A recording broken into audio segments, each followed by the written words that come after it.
আপনারা আমি যখন একটা মেয়ের কাছে গেলাম ভোট চাইতে, তো মেয়েটা স্পিকার বলবো না বলবো না, বলবো কি বলবো খোকন ভাই, বলছে মাননীয় সদস্য যাই বলেন সংসদীয় রীতিনীতি মেনে বলেন, কথা বলছি না কি বলবেন আমি তো আর জানি না, সংসদীয় রীতিনীতি মেনে বলেন। হ্যাঁ, একটাও বলিনি, আমি শুধু একটুকুই বলি যে আমি এক মেয়ের কাছে গেলাম ভোট চাইতে, মেয়েটা বললো যে বাবা নতুন করে কথা শুনছে, কি গো?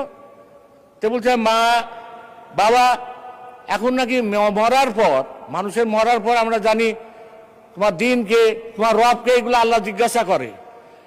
ওই মেয়েটা আমাকে বলছে যে ভোট কাকে দিছো সেটাও নাকি আল্লাহ রাব্বুল আলামিন এবার জিজ্ঞাসা করবে। শুনতে শুনতে তো আমার মাথা খারাপ হয়ে গেল। আমি আবার গেলাম, যেহেতু ভোট তো সব শেষ হয়ে গেল, পরবর্তীকালে আমি যাই দেখলাম যে এইসব কথা যে মানুষ কর্ণপাত করে নাই। অতএব আমরা আপনাদেরকে মনে রাখতে হবে কথাটা, জিয়া রহমান সাহেব যখন 1974 সালে এদেশে দুর্ভিক্ষ হয়, তখন এই জিয়া রহমান সাহেবই এই দেশের মানুষকে দুই বেলা ভাত খাওয়াইছিল, মানুষের মুখে হাসি ফুটাইছিল। তারই উপযোগ্য সন্তান আমাদের তারেক রহমান সাহেব এই ঘাটতি বাজেট ইনশাল্লাহ পূরণ করবে, যেখান থেকে হোক আইনি পূরণ করবে, আপনারা ঘাবড়ায়েন না। আপনারা আমাদেরকে সমর্থন করেন, একটা বছর সমর্থন করেন। আপনাদের সাথে অনেক আন্দোলন করেছি, সংগ্রাম করেছি। দেলোয়ার হোসেন মারা যাওয়ার পর দেলোয়ার হোসেনের সন্তান,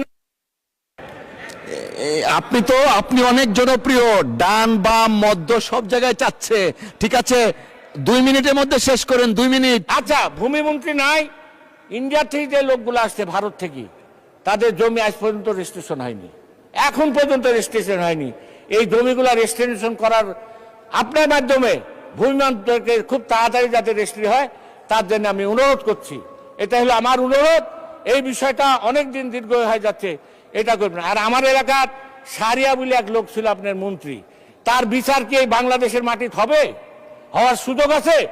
সে লুটেরা, তার বাপ ছিল একটা পিয়ন, সে হাজার হাজার কোটি টাকার মানুষ কোত্থেকে হলো, তার মেল কারখানা এখনো চলছে, তার ব্যবসা বাণিজ্য চলছে, তার হসপিটাল চলছে। এর বিচার বাংলার মাটিতে করতে হবে, তার ব্যবস্থা করতে হবে। সে রাশিয়ায় পালায় থাকলে তা কানার ব্যবস্থা করতে হবে। তার দ্বারা আমরা নির্যাতিত, তার কারণে আমার মাকে হারাইছি, আমার বউকে আমি দেখতে পারিনি।